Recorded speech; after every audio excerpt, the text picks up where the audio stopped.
अब राम राय तो माथे बहादुर के बैठ गया, हे भगवान यो महाराज जी धोती कुर्ते वाला निरा जाट बता, इसने महाराज जी के हरियो गरीबदास जी, अरे तेरा गजब हो, ये कहाँ से चला था, 250 किलोमीटर आ गया और खोद दिया पहाड़ लकड़ी चुया, यो किसा महाराज है, ऐसे महाराज हुआ करते हैं, बड़ा धोखा खाया वही आज तो मैंने। ऐसे बैठा बैठा बेचारा संकल्प विकल्प कर रहा था और गरीबदास जी वहां स्नान करने लग गए। शिष्यों ने पानी ला दिया था और वो बाल्टी से स्नान करने लगे।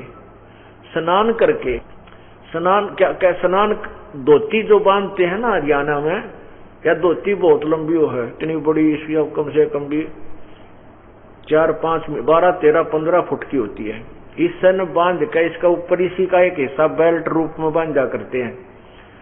तो गरीबदास जी ने वह दूसरी धोती बदली, जो नहाए थे वह खोल दी और वो धोती बांध करके और उसके ऊपर जो बेल्ट रूप में बांधा करते हैं एक और कपड़ा, उसी का एक सिरा, उसको यहाँ अड़बंद कहते हैं। अड़बंद हरियाणा के रोहतक जिले में धोती बांध के उसका ऊपर का उसी का एक पल्ला बांधते हैं, उसको अड़बंद कहते हैं।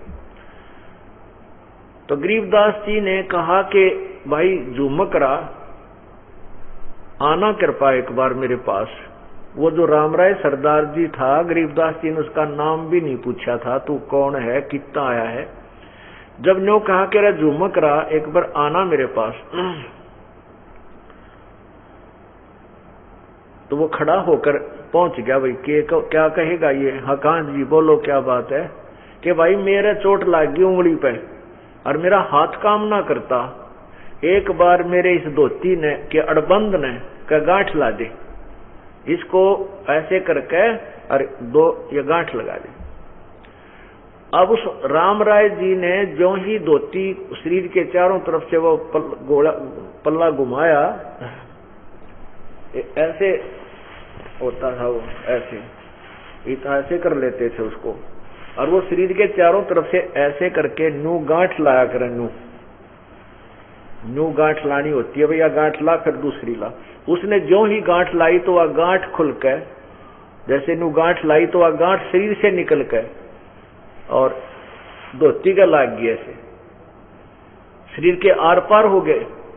अब राम राय जी ने देखा कदे तेरा धोखा लग गया हो कहीं और गांठ ठीक ना लगी, उल्टी तरफ लग गया और दोबारा फिर खोल ली।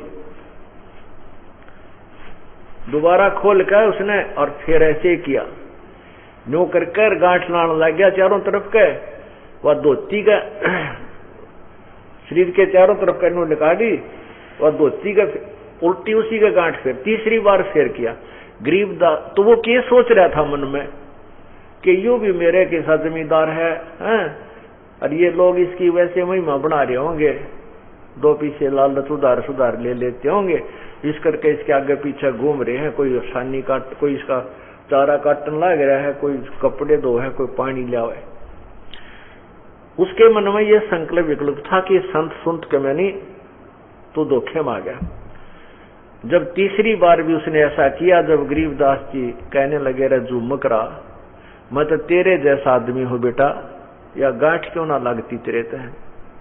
तब उसने ऊपर ने देखा, क्योंकि राम राय जी विष्णु जी के उपासक थे, इष्ट रूप में मानते थे, तो ऊपर देखा तो विष्णु जी का रूप गरीबदास जी ने बना रखा था। ऐसा देखते ही चरणों में गिर गए, माफी मांगी, हाथ जोड़े, माफ कर दो, हे भगवान मुझे क्षमा कर दो। तब दूसरी बार देखा तो ज्यों के तो वही किसान रूप खड़े थे। फिर उसने सोचा भाई तेरा कोई वैसे ही लगता है, धोखा हो गया होगा तुझे, क्योंकि तू खुद इस विष्णु उपासक है, इसलिए तेरी आस्था से ही तुझे इसका रूप ऐसा लगा होगा। चलो जो भी है अब इसे ज्ञान चर्चा करता हूं। तो उन्होंने ज्ञान चर्चा की, कहा कि मैं विष्णु जी का उपासक हूं, विष्णु से ऊपर मैं किसी शक्ति को नहीं मानता हूं, और आपके विषय में मैंने ऐसे ऐसे आपका कोई शिष्य था उससे सुना था, आपके दर्शन करने में आया हूं। तब गरीबदास जी ने कहा कि आपका बड़ा सौभाग्य है कि आप मेरे पास आ गए हो। तो उन्होंने पूरी डिटेल समझाई, सृष्टि रचना के बारे में बताया, परमात्मा कौन है, ब्रह्मा विष्णु महेश की क्या सचिठी है।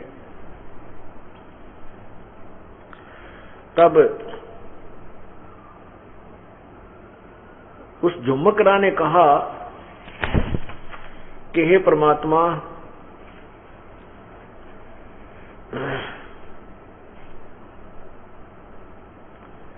ये जो ज्ञान जो आपने आज मुझे बताया है, ये तो आज तक किसी ने हमें नहीं बताया। तब गरीबदास जी ने कहा था, तत्व भेद कोई ना कहे रे झूमकरा, ये पैसे ऊपर नाच सुनो रे झूमकरा। तत्व भेद कोई ना कहे रे झूमकरा, ये पैसे ऊपर नाच सुनो रे झूमकरा। कोटों मध्य कोई नहीं रे झूमकरा, अरबों में कोई गर्क सुनो रे झूमकरा। कि इस तत्व ज्ञान के विषय में कोई नहीं जानता। लोगों ने केवल पैसा कमाना और महिमा बनाना, बड़े बड़े आश्रम छाना, यही अपनी प्रभुता मान रखी है। सब पैसे ऊपर नाच सुनो रे झूमकरा। तत्व भेद नहीं जानते ये लोग और ना ही ये बता सकते। इन्होंने तो माया इकट्ठी करना उद्देश्य मान रखा है और इसी के ऊपर ये नाच नच रहे हैं। फिर बताया और सुन ले, इस तत्व ज्ञान के जानने वाला करोड़ संतों में नहीं मिलेगा। करोड़, वो तेरी की करोड़ संतों में नहीं मिलेगा। अरबों में कोई गर्क सुनो रहे झुमकरा, अरबों में। अब करोड़ गुरुओं में तुझे इस मार्ग के बताने वाला नहीं मिलेगा। अरबों में कितना एक गर्क सुनो रहा झुमकरा, अरबों में। अब बताओ गुरु किसे कहते हैं? जो क्योंकि आध्यात्मिक मार्ग में गुरु उसी को मानते हैं जो आध्यात्मिक भक्ति के बारे में ज्ञान बतावे। एक गांव में यदि 10,000 की आबादी है तो उसमें 5,000 गुरु पाएंगे। 5,000 गुरु कैसे पाएंगे? जैसे किसी के बालक का कोई दुख गड़बड़ हो रही है, छोटे बच्चे का, पहले तो सास बतावेगी कि बेबे थारा बहन तुम्हारे बेटी तुम्हारे जो है ना श्याम जी की पूजा है। फिर पड़ोसन आवेगी, बेबे इसका बारली का दिख है, बहन इसका बारली माता का दिख है, वो बारली की भी कर देगी। फिर कहीं से भीतरली का दिख है, वो भीतरली वाली बताने वाली तीसरी पाओगी।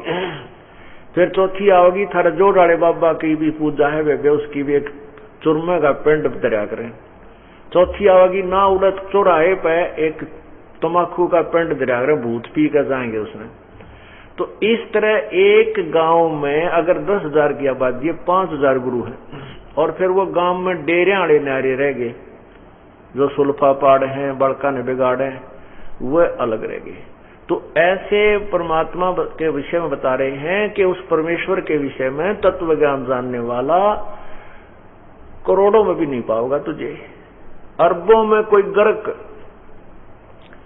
गर्क का अर्थ होता है पूर्ण रूप से पूर्ण ज्ञान जानने वाला और पूरी भक्ति विधि और पूर्ण आशीर्वाद परमात्मा का और पूर्ण भक्ति विधि उसके पास हो, आदेश हो, नाम देना, ये सब प्रक्रिया जिसके पास है वो गर्क यानी सैचुरेटेड, पूर्ण रूप से ज्ञान में परिपक्व, ऐसा तुझे अरबों गुरुओं में मिलेगा।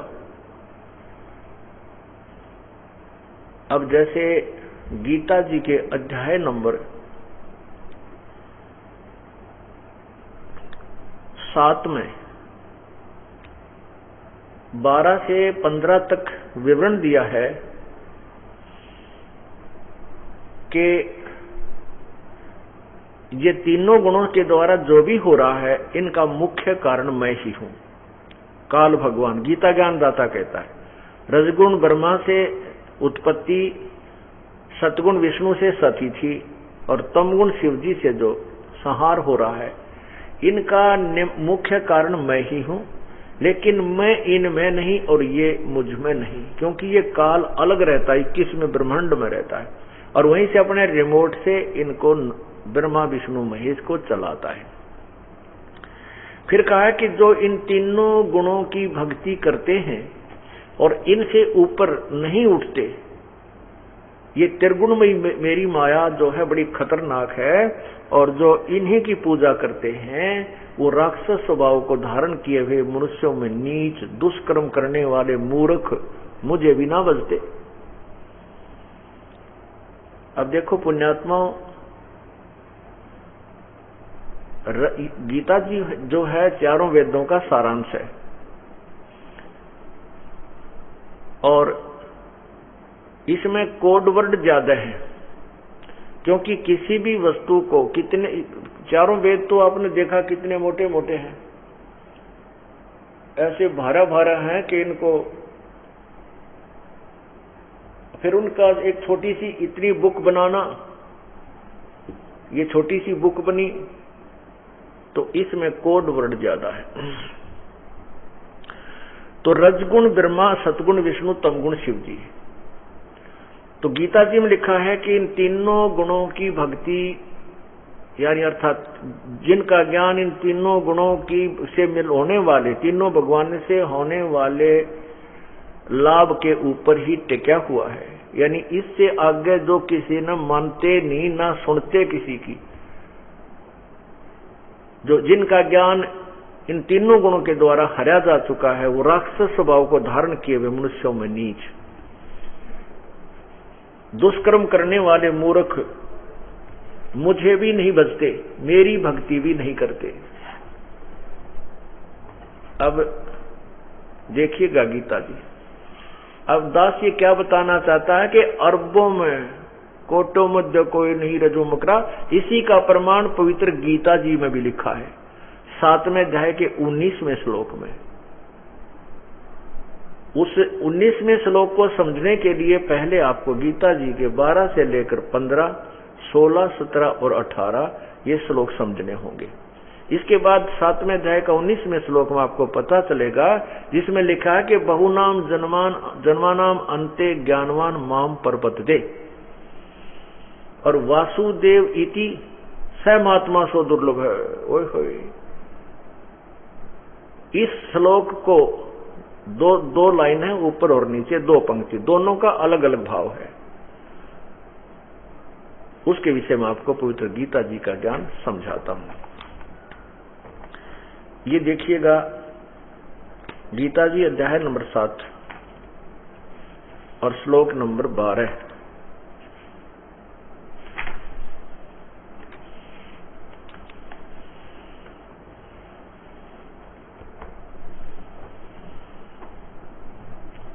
ये पवित्र गीता जी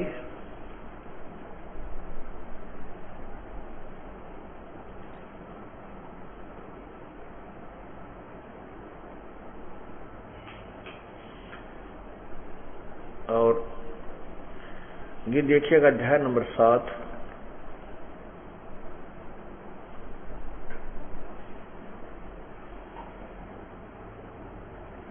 अध्याय नंबर 7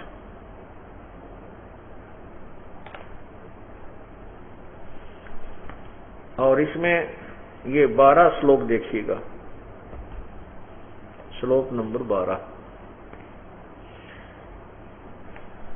इसमें क्या लिखा है, और भी जो सतगुण से उत्पन्न होने वाले भाव हैं और जो रजगुण से तथा तमोगुण से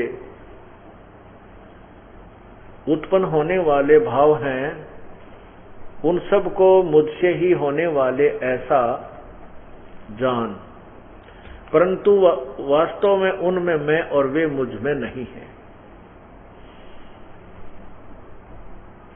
अब ये 13वां देखिएगा, गुणों के कार्य, 13वां श्लोक, गुणों के कार्य रूप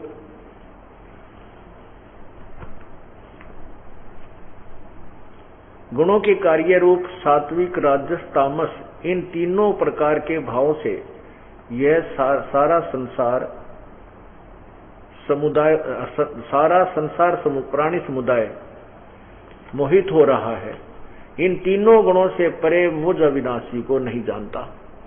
तीनों गुण कौन है? रजगुण ब्रह्मा, सतगुण विष्णु, तमगुण शिव जी। क्योंकि ये 14वां श्लोक, क्योंकि यह अलौकिक अर्थात अति अद्भुत त्रिगुणमयी मेरी माया, रजगुण ब्रह्मा, सतगुण विष्णु, तमगुण शिव जी बड़ी दुस्तर है, परंतु जो पुरुष केवल मुझको ही निरंतर भजते हैं वे इस माया को उल्लंघन कर जाते हैं, अर्थात संसार से तर जाते हैं। 15वें में देखो,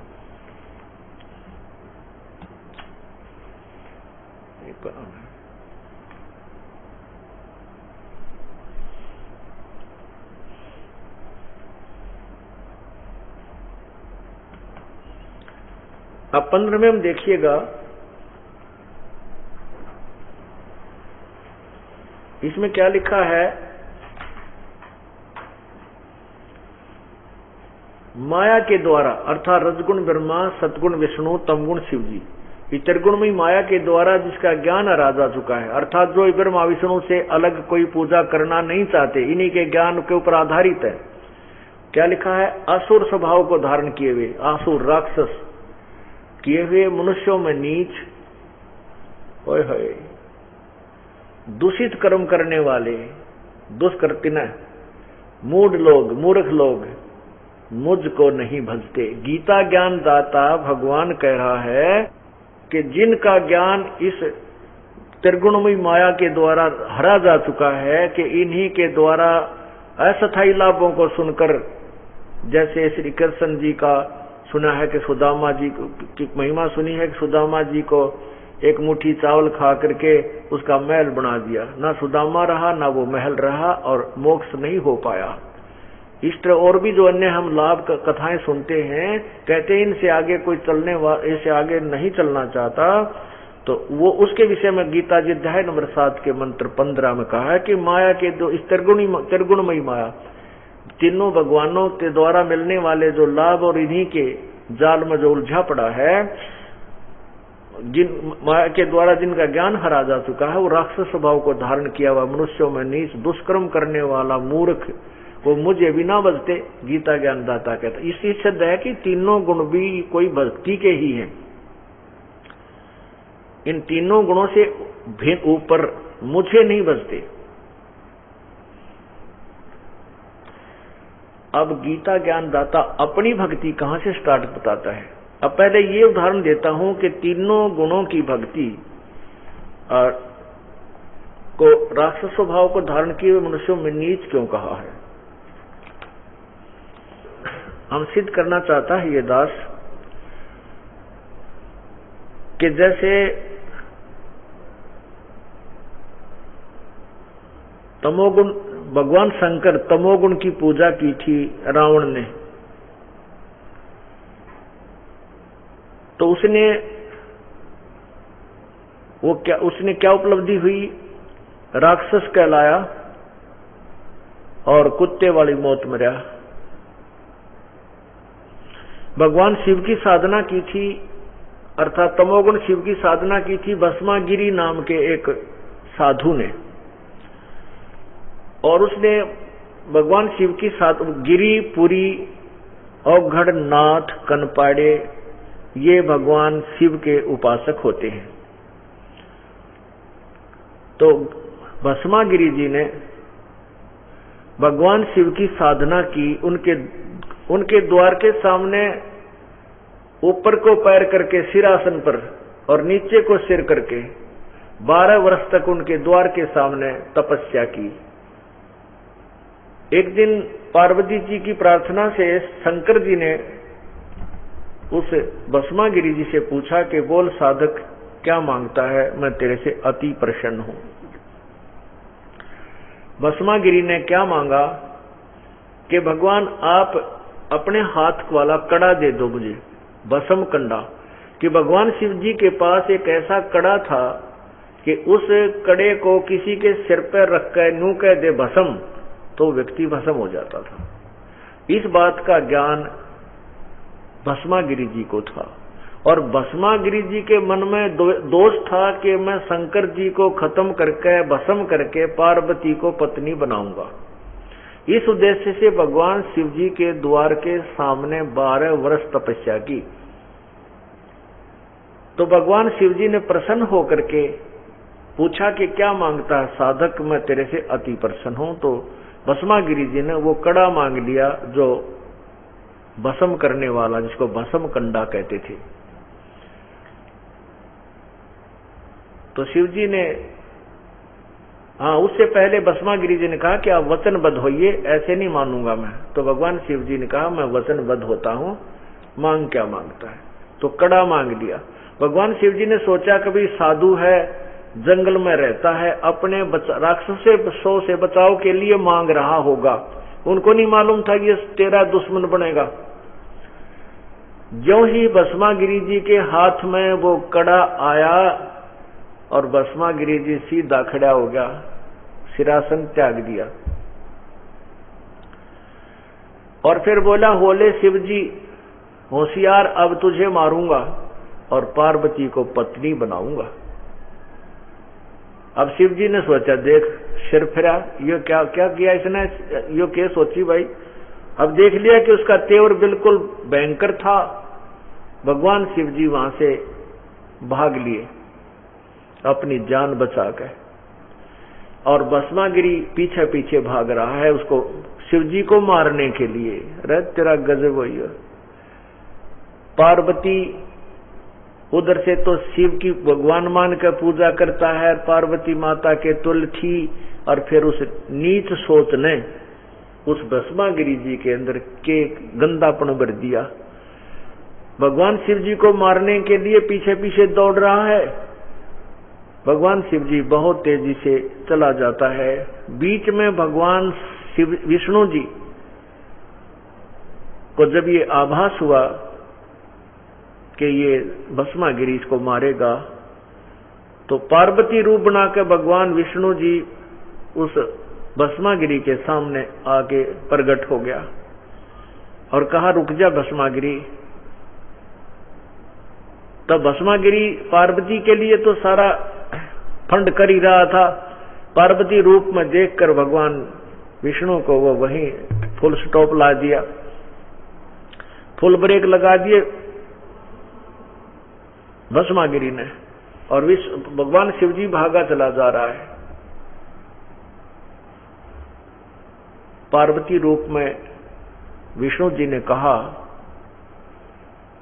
कि आप डांस करके दिखाओ मुझे, तब मैं आपको पसंद करूंगी। भस्मागिरी ने कहा कि मैं तो साधु संत हूं, तपस्या की है, मैंने नाचना आदि नहीं आता।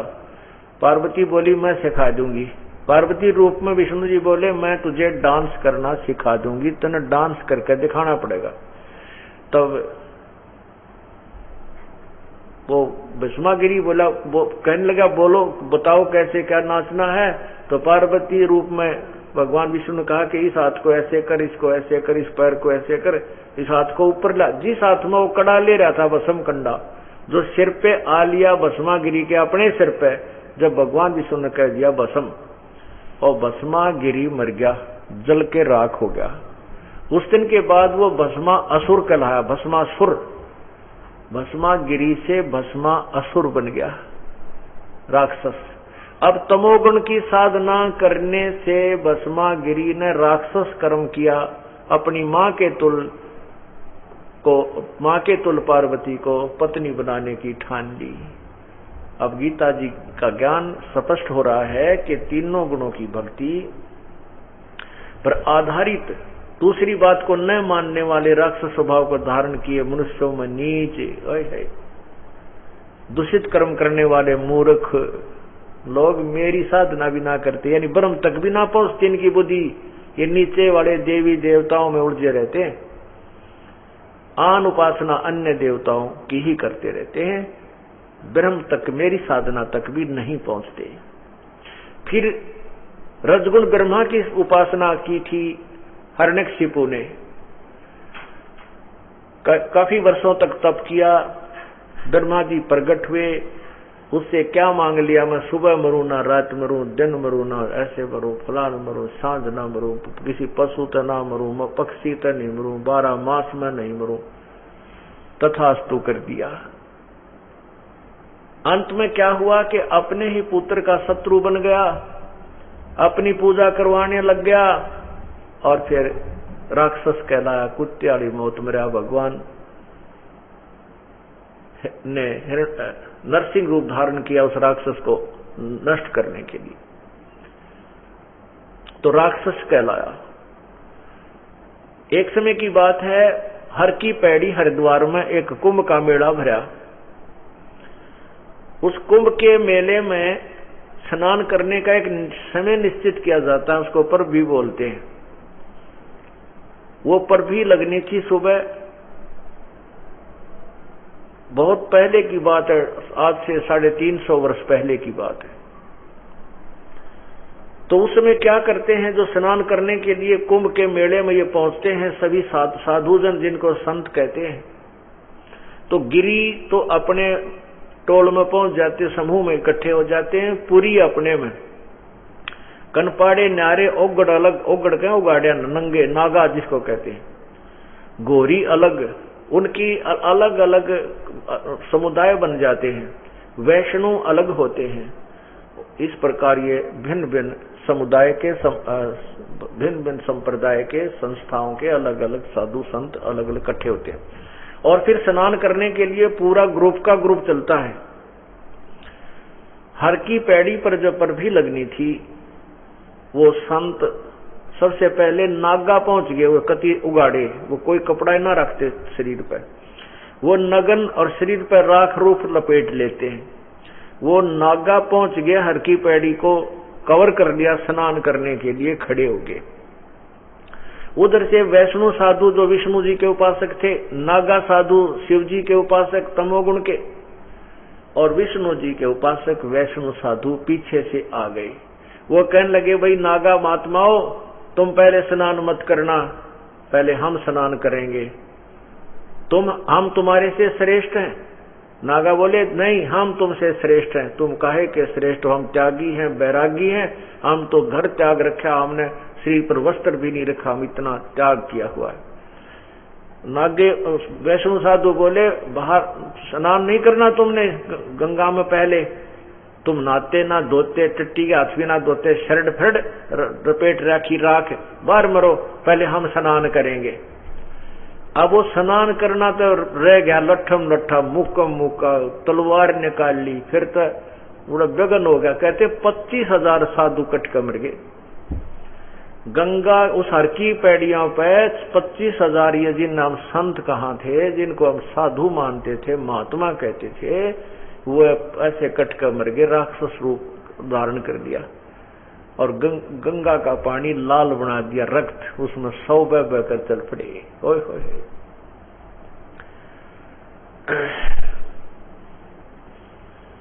उसके विषय में आदरणीय गरीबदास साहिब जी ने अपनी अमृतवाणी में कहा है, तीर तुपक तलवार चलावे, दम जमधड़ जोर बदावे हैं, हर पैड़ी हर हेत न जाण्या, वाजा तेग चलावे हैं, काटे शीस नहीं दिल करुणा, जग में साध कमावे हैं, जो जन उनके दर्शन को जावे, उनको भी नरक पठावे हैं। होय होय। कहते हैं तीर तुपक तलवार कटारी, न सीधी गौप दे कटारी, तलवार तनाड़ काटे हैं, और जम दड़ जोर बधावे हैं, वहां तक डट कर लड़ाई करते हैं, और काटे शीस नहीं दिल करुणा, करुणा माने दया, और वो जग में साध को आवे हैं।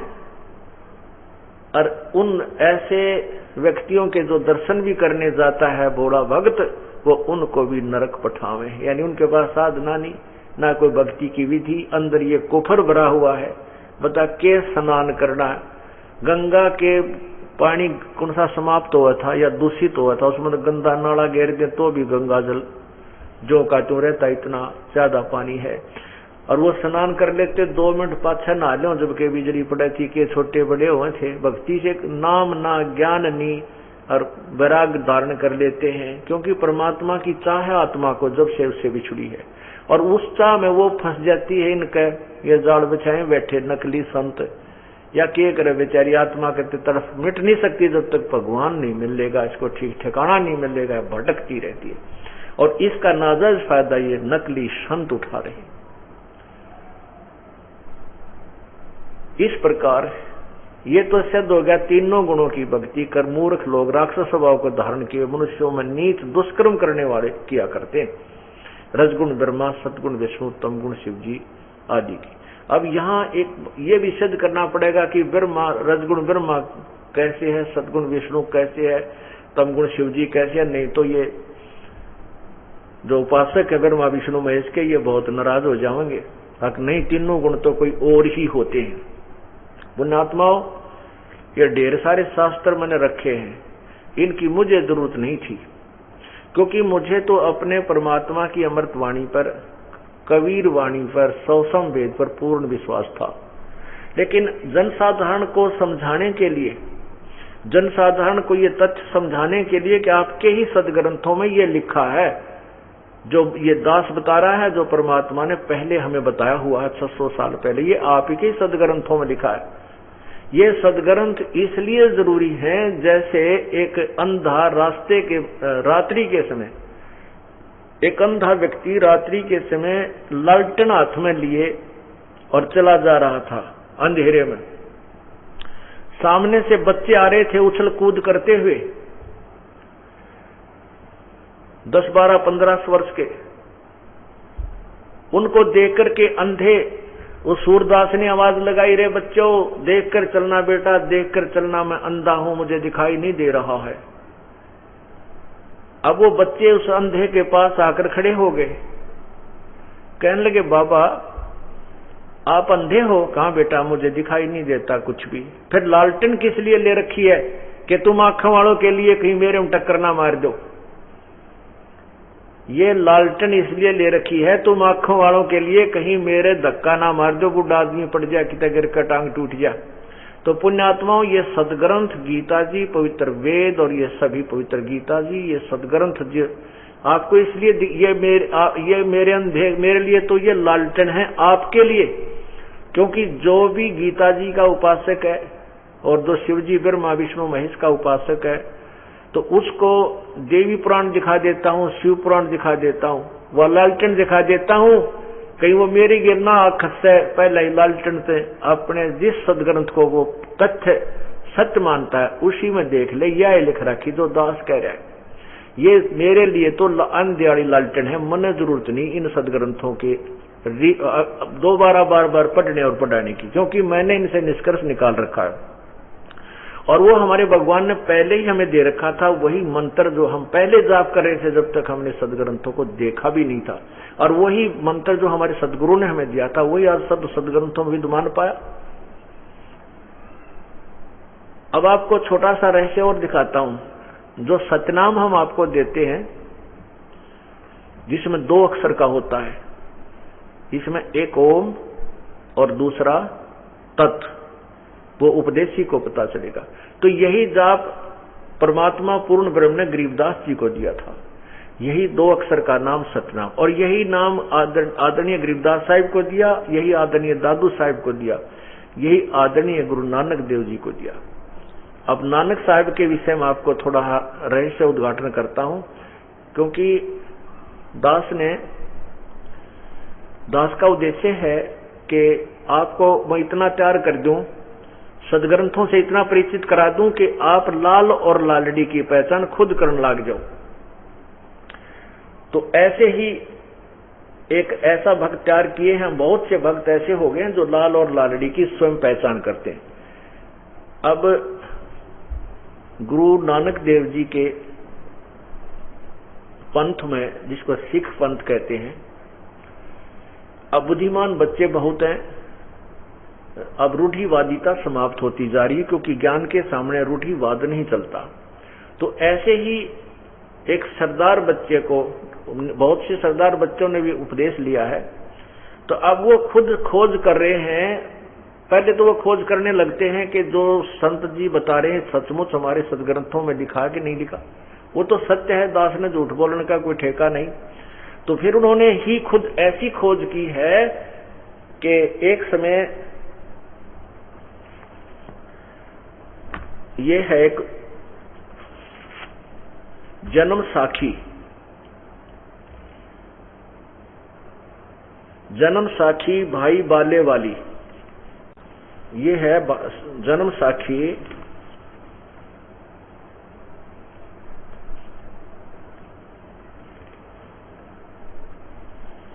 ये और इसमें आपको दिखाता हूं वो सतनाम का मंत्र ज्यों का त्यों, सतनाम जो 2 अक्षर का होता है। ये देखिएगा, हाँ ये ऐसे ही दिखाऊंगा, वो पुरानी आदत पड़ रही है। ये पुरानी बहुत है। ये है जन्म साखी, ये अंदर जल्द में दबी हुई है। भाई बाल्य वाली, ये साफ नहीं दिखती है, भाई बाल्य वाली है यार। इसके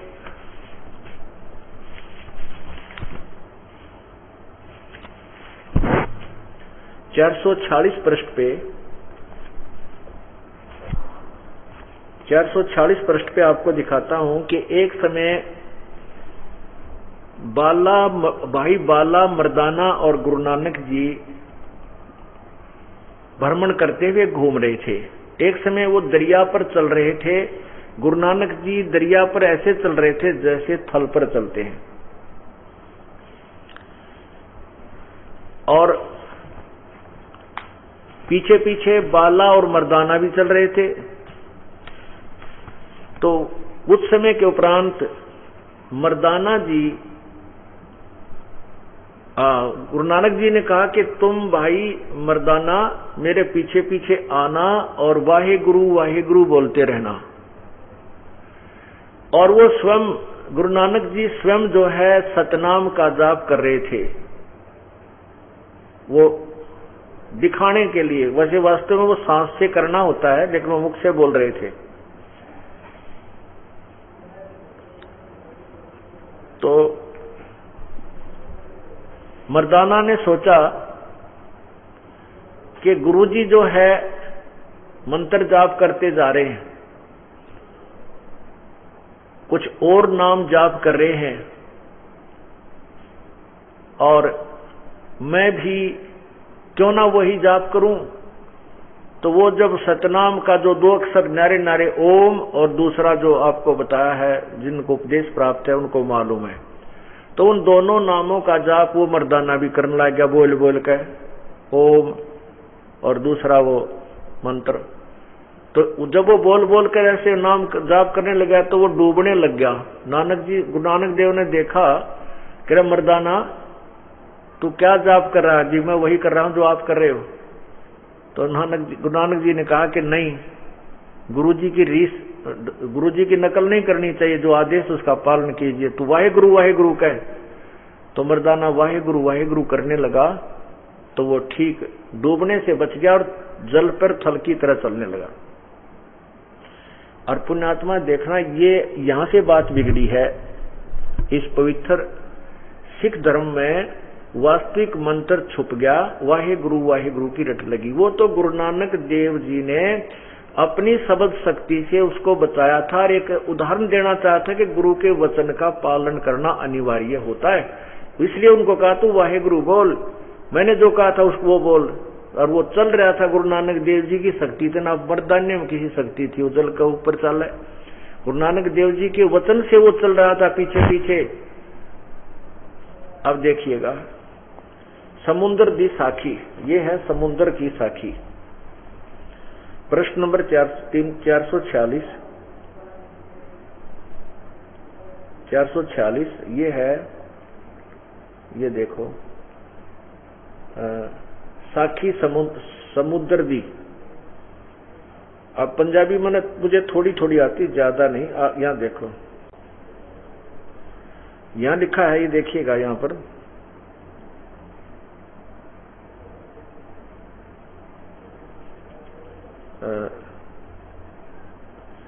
मर्दाना किहा सच्चे बादशाह जी, ऊपर देखना,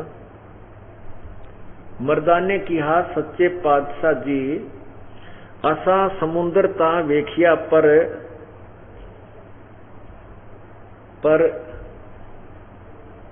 लंका ना देखी, जिथे रामचंद्र चढ़ाई कीती है। ता गुरु जी किहा,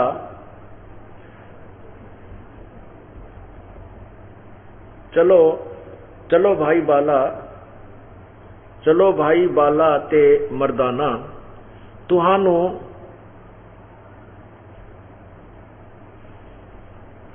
मर्दाना तुहानू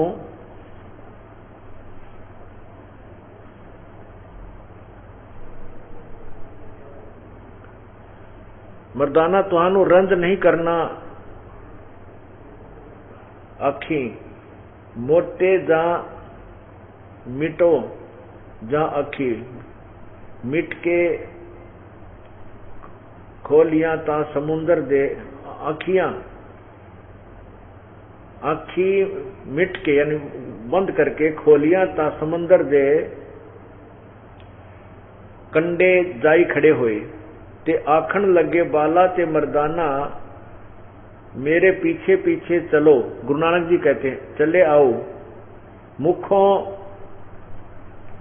वाही गुरु कर दे आओ, ते आगे आगे गुरु जी तुर पे जैसे जैसे धरती ऊपर तुरदे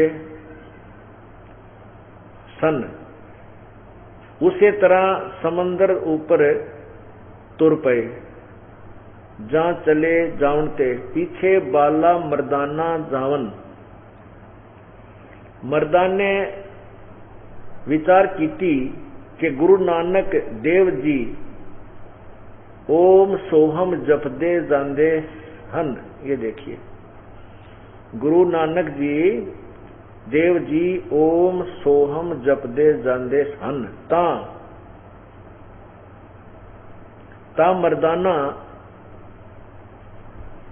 मर्दाना भी ओम सोहम लगा जपन, ते लगा गोते खावन। ता गुरु नानक जी देखन ता मर्दाना गोते खांदा है। ता गुरु जी कहा मर्दाना गुरु जी दी करनी वल नहीं वेखना, गुरु दे वचन पर चलना चाहिए। तू मर्दाना वह आंख जो असा आखिया है। ता मर्दाना फिर लगा वाहे गुरु करण कहन, ता फिर जल ऊपर उसे तरह तुरन लगा। ऐसे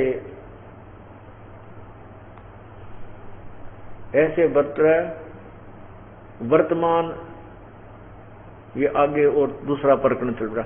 अब देखो पुण्यात्मा इसमें स्पष्ट कर दिया कि गुरु नानक जी ने कहा था भाई तुम मेरा पीछे पीछे आ जाइयो और समुद्र पर के ऊपर चलोगे तो तुम वाहेगुरु बोलते रहना, क्योंकि गुरु नानक जी में सिद्धि थी, शक्ति थी, भजन की, भक्ति की, और उन चेलों को वो अपनी शक्ति से चला रहे थे। तो उन नालायकों ने सोचा कि गुरु जी तो दूसरा मंत्र जप सतनाम, और तुम्हारे को कह दिया वाहेगुरु जप, तो वो वाहेगुरु छोड़ के वो लागे वो जुबानी ऐसे बोलन ओम सोम।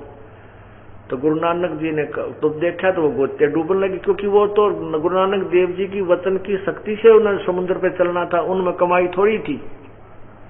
तो वो वाहेगुरु करने लगे। वाहेगुरु छोड़ दिया तो वो दूसरा मंत्र जाप करने डूब। फिर गुरु जी ने कहा कि नहीं, जो मैंने कहा मेरे वचन का पालन करो। अब वो कहा था समुद्र के लिए, क्योंकि वो तो वचन उनका था और उनकी शक्ति से समुद्र पर चलना था। अब उस घटना ने देख कर बाला भी डर गया कि जय तन्ने वाहेगुरु ना कहा तो भी बिगड़ेगी बात तेरी। तो आज फॉर एवर के लिए उन्होंने वाहेगुरु करना शुरू कर दिया। और वाहेगुरु कौन है? झांकी एक कबीर की नानक कीती वाह सिखों के गल फड़ी अब कौन छुटावेता। झांकी वे कबीर की। परमात्मा पूर्ण ब्रह्म श्री नानक साहब जी को बेई नदी पर मिले थे और वहां से उनको डूबने का बहाना करके दुनिया की दृष्टि में वो जल में गोता लगाकर बाहर नहीं आए, लेकिन अपनी शक्ति से परमात्मा सतलोक लेकर गए थे। वहां कबीर परमेश्वर की झांकी नजारा सतलोक को देख करके जब वापस आए तो उसमें कहा था वाहे गुरु वाहे गुरु वाहे गुरु वो तेरे जी। ये तो वो ही परमात्मा सच्चा गुरु जो कबीर जो वहां सतलोक में है, और यही वास्तव में गुरु है। इसी की कृपा से ही पूर्ण मोक्ष मिलेगा, यही सच्चा गुरु है। तो वह गुरु यानी एक प्रशंसा युक्त जो है शब्द है प्रभु के लिए, अपने गुरु के लिए। तो कहते हैं झांकी वे कबीर की नानक कीती वाह, और वह सिखा के गलपड़ी कौन छटावता। अब ये वाहे गुरु की रट लगा दी सिख भाइयों ने, लेकिन वो वाहेगुरु है कौन जिसकी तरफ नानक जी संकेत करते थे, और स्वयं वो उस वास्तविक मंत्र सत्य नाम का जाप करते थे, लेकिन बाला और मर्दाना को उन्होंने उसकी विधि भी नहीं बताई थी जाप करने की, और वो उनको इसलिए वो मंत्र नहीं दिया क्योंकि वो योग्य नहीं हो पाए थे। इस प्रकार इस पूरे सिख धर्म से ये वास्तविक मंत्र गायब है, जो सत्य नाम है, जो अभी आपको बोल के सुनाया था, ये सत्य नाम है। लेकिन इसकी विधि उसी को बताऊंगा जो इसके योग्य हो जाएगा। विधि के बिना कोई लाभ नहीं होगा। अधिकारी से प्राप्त हुए बिना से वैसे कोई जाप भी करता रहे कोई लाभ नहीं होता। तो इस प्रकार ईश्वर थोड़ा संकेत भी देना आवश्यक होता है, क्योंकि यहाँ तकरीबन उपदेशी भक्त हैं, भले ही उन्होंने प्रथम ही लिया हो, द्वितीय वाले भी काफी हैं। तो इन सदग्रंथों से अपना दृढ़ विश्वास गना हो जाएगा कि हम जो साधना करें वास्तव में सत्य है, और ये अभी तक किसी के पास नहीं थी। लेकिन जिन संतों के नाम पर आज बड़े बड़े पंथ बने हुए, उन महापुरुषों ने भी यही जाप किया था, जिन्होंने परमात्मा प्राप्त हुआ है। जिन्होंने परमात्मा प्राप्त नहीं हुआ वो अट की बट पता नहीं क्या क्या मंत्र देते, कोई 5 मंत्र देता है, रणकार ज्योति निरंजन ओंकार सतनाम सोहन क्या बना रहे हैं, कोई अकाल मूर्त शब्द स्वरूपी राम सतपुरख पता नहीं क्या अपने मनमुखी नाम बना दिए। नहीं, केवल एक ही नाम है, एक ही तरह की विधि है, वही मंत्र। सतनाम 2 मंत्र का होता है, सारनाम 3 मंत्र का होता है। ओम तत्सत, ओम तत् और ओम के बाद तत्सत, ये दोनों गुप्त होते हैं। तो अब ये जन्म साखी जो है एक सरदार बच्चे ने लाकर मुझे अभी 1 हफ्ता पहले दी। कहने लगा गुरुदेव मैं देख रहा था जन्म साखी के, उसमें अवश्य कहीं ना कहीं मर्दाना जी ने जरूर जिक्र किया होगा, गुरु नानक देव जी के पास कोई बात चली होगी, कोई रहस्य जरूर मिलेगा। कहना मैंने सारी छानी और ये उसने निशान ला कर दिया कि ये वही मंत्र गुरुजी जपते थे, लेकिन अन्य को नहीं प्राप्त किया, नहीं दिया गया था। इस करके हमारे सिख समाज में ये वास्तविक मंत्र गायब है। गुरु नानक जी ने यही मंत्र जाप किया था, ये मेरा पक्का दृढ़ विश्वास हो गया। वो लड़के ने कहा, वो एक लेक्चरार है। तो पुण्यात्माओं, आपको ये दास इस योग बना देगा। इस सत्संग में आपको बुलाने का मेरा यही उद्देश्य है कि आपको लाल और लालड़ी की पहचान करना सिखा दूं, फिर आप स्वयं फैसला करने लग जाओगे। 2 व्यापारी थे, उनमें छोटा भाई जो था उसकी मृत्यु होगी, उसके 2 पुत्र थे। तो उस छोटे के जो मृत्यु को प्राप्त हो गया था, उसकी पत्नी ने अपने बच्चों से कहा कि बेटा तुम अपने ताऊ जी के पास जाओ और उनसे प्रार्थना करो कि वो आपको अपने व्यवसाय में पार्टनर बना ले। आपको अपना पार्टनर बना ले और ले बेटा मेरे पास ये कुछ लाल रखे हैं, इनको ले जाओ। अब एक छोटे कपड़े में बांध रखे थे इतने सारे लाल, वो अपने बच्चों को दे दिए और जा बेटा अपने ताऊ जी के पास जाओ, उनको कहो कि हमारा भी हिस्सा कर लो ताऊ जी, हम अभी बच्चे हैं, हमें कारोबार का ज्ञान नहीं है और पैसे भी हमारे पास नहीं है, और ये लाल दे देना कि इन लालों को रख लो, इनको गिरवी रख करके किसी के उधार रख करके यानी किसी के यहाँ रख के इनके पैसे ले लेना, काम चला लेना, फिर हम अपने लालों को छुड़वा लेंगे जब हमारे पास पैसे हो जाएंगे। अब माताजी के कहे अनुसार वो दोनों बच्चे माताजी के माँ के द्वारा दिए हुए वो लालों की गठड़ी लेकर पोटली और पहुंच गए ताऊ जी के पास। प्रणाम किया, ताऊ जी हमें कारोबार यानी बिजनेस के बारे में ज्ञान नहीं है, मेरी माँ ने कहा कि हम आपके साथ पार्टनरशिप में कुछ व्यवसाय करना चाहते हैं। और ताऊ ने कहा कि आ जाओ बेटा, ताऊ यानी पिता का बड़े भाई ने कहा।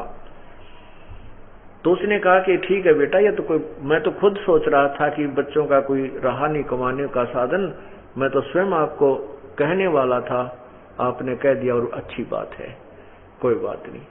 तो उन बच्चों ने कहा कि ताऊ जी हमारे पास पैसे नहीं है, ये मेरी माँ ने लाल दिए हैं, इनको आप रख लीजिए, आवश्यकता हो वहां गिरवी रख देना यानी किसी के रहन रख देना, बाद में छुड़वा लेंगे। उस सेठ ने वो खोल कर देखी पोटली गठड़ी, सेठ समझदार था, मेरे जैसा नहीं था कि सीधा कह देता खराब है, वो समझदार था। उसने उल्टी वापस गांठ बांध के बच्चों से कह दिया बेटा इन्हें अच्छी तरह रख देना, तेरी माँ को कह दे संभाल कर रख लेगी।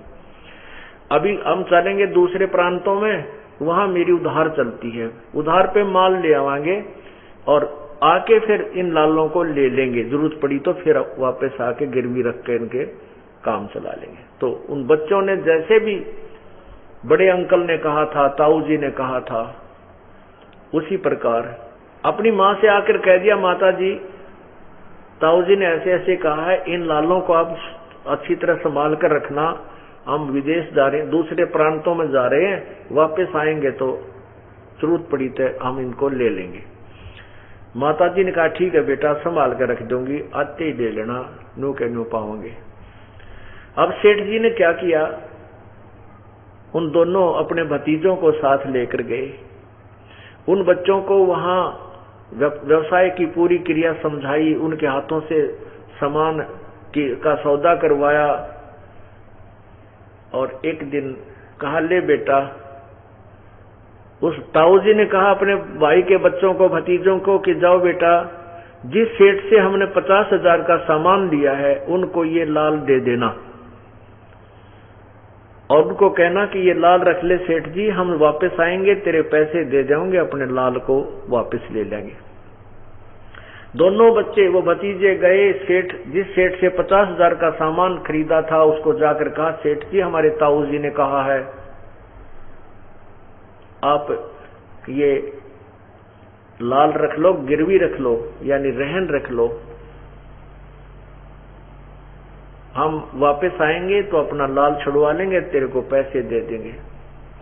अब उस सेठ ने जौहरी बुलवाया, जौहरी होता है एक पार्क उसको जांच करने वाला, लाल और खोटे और खरे की, लाल है या ये खोटा है या सही है, ये ठीक है या गलत है, ओरिजिनल है या डुप्लीकेट है, ऐसी जांच करने वाला एक जौहरी कहलाता है। वो साथी होता है, वो कुछ पैसे लेता है महीने के सेठों से। तो लाल वो जौहरी आया, सेठ ने कहा कि देखना भाई ये लाल कैसा है, तो जौहरी ने कहा ये तो लाल नहीं है सेठ जी, लालड़ी है। लालड़ी तो 100 रुपये की भी नहीं होती और लाल तो 9 लाख रुपए का होता है। तो सेठ जी को बड़ा गुस्सा आया और कहने लगा अरे तुम्हारे ताऊ जी ऐसे आदमी तो नहीं लगते थे मुझे, पर आज तो उन्होंने धोखा करने की चेष्टा की मेरे साथ। उसने गली में मारा फेंक कर वो लाल और कहने लगे तुम्हारे पास पैसा नहीं है तो मैं क्या उनसे तुम्हारे कपड़े उतारूं था, ये मुझे धोखा भी क्यों दिया तेरे ताऊ जी ने, ये तो लाल नहीं है लालड़ी है, लालड़ी 100 रुपये की भी नहीं, लाल तो 9 लाख रुपए का होता। सेठ ने 2-4 डांट मारी। अब दोनों बच्चों का मुंह उतर गया कि भैया बात बनी कैसे। उस लालड़ी को उठाकर जो गली में फेंक दी गई थी वो लाल उठाकर ताऊ जी के पास आए। ताऊ जी को पता था पहले इनके यहाँ के बनेगी, उसने जानकर किया था ये काम कि जब तक इनका झटका नहीं लगेगा ये परख ढंग से नहीं कर पाएंगे।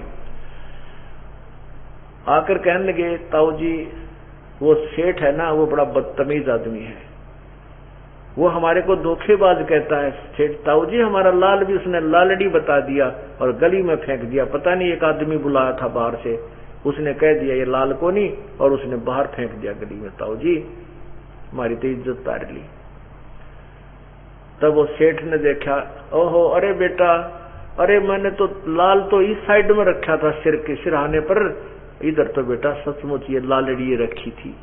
वो सेठ का दोष नहीं है बेटा, वो ठीक कह रहा था, वो जो व्यक्ति बुलाया था वो जौहरी था, वो परख करता है, जांच करता है खोटे और खरे की, वो डुप्लीकेट ओरिजिनल की पहचान जानता है बेटा, उसने सच्चा कहा यह तो लालड़ी थी। वो लाल और लालड़ी उस ताऊ जी ने उनके सामने रखी। अरे बेटा यूं था वो लाल पे भाई, मेरे से धोखा हो गया पुत्र, दोबारा जाओ और जाओ सेठ जी से कहो कि हमारा ताऊ जी ऐसा नहीं है, मेरे ताऊ जी को धोखा लग गया था, ये लाल कहीं और रखा था, धोखे से लालड़ी दे दी गई। तो वो दोनों बच्चे कूदते हुए फिर गए, जाकर कहा सेठ जी हमारा ताऊ जी ऐसा नहीं है जैसा आप सोच रहे हो, ये देखो मेरे ताऊ जी को धोखा लग गया था, ये लाल है, ये वो लालड़ी थी, वो धोखे से दूसरी जगह रखी थी, उठा के दे दी गई, ये देखो जांच करवा लो अपने उससे। तो वो जौहरी बुलाया सेठ ने फिर दोबारा। जौहरी ना आकर देखते ही उसका लगा कि वो जो भी टेस्टिंग करता था कहने लगे हाँ ये है लाल भाई, ये है लाल, खरा है बिल्कुल। तब वो सेठ जी कहता है देख बच्चों देखो देख ये होता लाल, लठा रहे थे लालड़ी। अब उन बच्चों को वो ऐसा झटका लगा लाल और लालड़ी पे, पक्की दृष्टि डट गई कि ये लाल होता ये ऐसा लालड़ी होती। अब वो सेठ के बच्चे, सेठ और वो दोनों भतीजों को लेकर गांव में अपने शहर आया। शहर आकर के कहा कि बेटा जाओ तुम्हारी माँ से वो लाल ले आओ, पैसा उधार ज्यादा होगी है, एक आधे लाल को उनमें से रख देंगे गिरवी, किसी को दे देंगे, फिर अपने पैसे देकर छुड़वा लेंगे। तो दोनों बच्चे घर गए, भागे भागे गए, जाते ही कहा माँ माता जी माता माँ, उन्होंने कहा बेटा आगे तुम आ जाओ, रोटी रोटी खाओ, दूध पी लो। वो बच्चे बोले नहीं पीछे रोटी खाएंगे माता जी, पहले वो लाल दे कहाँ रखे हैं, ताऊ जी के ऊपर बहुत वो जो है ना कर्ज बन गया है, ऋण हो गया है, और वो रख के लालों को कुछ कर्ज हल्का करेंगे। माँ बोली ले बेटा तुम्हारे लिए रखे थे मैंने, तो वह पोटड़ी माँ ने उठा के बच्चा तो ही दे दी। अब उन बच्चों को वह बात खटक रही थी, देखते न लाल है कि लालड़ी, कहीं ताऊ जी के पास जाकर फिर बात बिगड़े, सेठ के पास जावा तो कहीं फिर वो दूसरा सेठ भी नहीं कहे तुम तो लालड़ी ले रहे हो लाल को नहीं। तो जो ही उन्होंने वो पोटली खोली बच्चा ने, वो सारी ये लालड़ी थी। वो माँ जो गठड़ी बांधे बैठी थी, पोटली बांध के दाब रही थी जमीन में, वो सारी ही लालड़ी थी, लाल नहीं थे। अब उन बच्चों ने स्वयं परख कर दी, न बोले माँ आप तो बिल्कुल भोली भाली हो, आपको लाल और लालड़ी की पहचान नहीं, ये लाल नहीं है माँ, तो सारी लालड़ी है। तो माता जी बोली बेटा मुझे तो ज्ञान नहीं, मैंने सोचा तेरे पिताजी के समय के रखे लाल होंगे। अब वो दोनों बच्चे उन लालड़ियों को, माँ की पोटड़ी को वहीं पटक गए और ताऊ जी के पास गए। ताऊ जी से बोले ताऊ जी